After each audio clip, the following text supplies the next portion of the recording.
So let's see, how do you make your own ship? First off, I should tell you that you don't have to make a ship, alright? The mod itself adds it, which I can't find right now. Well, the Cosmos, rather, adds ships for us. These ships here, the steel space, and so on. None of these have crafting recipes yet, okay? I'm not sure if they will in the future. I don't know, alright? The mod is still very new. It's amazing, but it's very new. We can manipulate these ships. We can rotate them. We can do this. They're super convenient, you know? But anyway, I have to tell you that they exist. If we want to get experimental and use the cool part of the mod, which would be the ship customization part, how can we make a ship? Let's see. First, understand that thrusters move the ship, okay? Of all the interesting objects, thrusters are what move the ship. The drag inducer, I'll be honest, I haven't used it at all, okay? I assume its purpose is basically opposite to the thruster.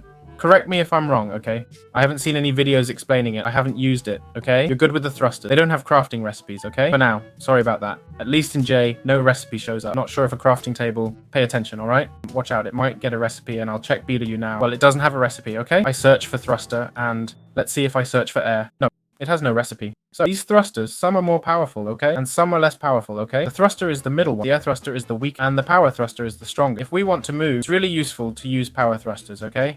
I've used them a ton, as you can see. It's all I've put on this ship, which is the one I use. But let's say you want to switch things up a bit. I'll give you a couple of ideas, okay? I'll explain what I've done with this ship. We're not building a ship from scratch.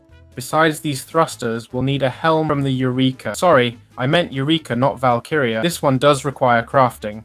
Alright? This helm is what's going to bring our ship to life. Got it? If I crouch down and hit assemble, it puts everything together for me.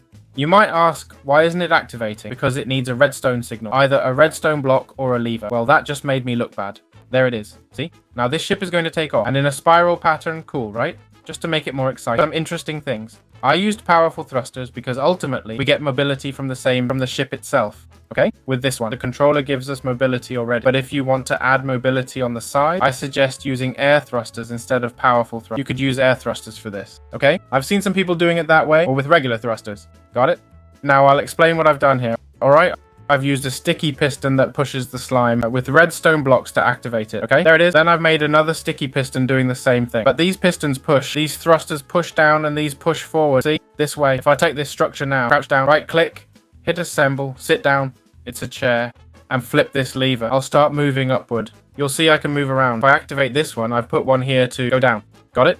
I just added a thruster to descend. Nothing too exciting. Very important. Use F. I'll say it again. If you reach an altitude of 560, it's crucial to deactivate the lever just before arriving. See? We're about to reach it. It's vital you deactivate it. 500, 500. There. It's done. Off. Okay, we're ascending. Now I'm back in my ship, seated, pulling up a bit. Watch as I use thrusters to rotate freely while spinning, so everything works perfect. No issues at all. If you see it pulling me up, that's why I put this thruster in front. I got it? To adjust position, though, it's not really necessary.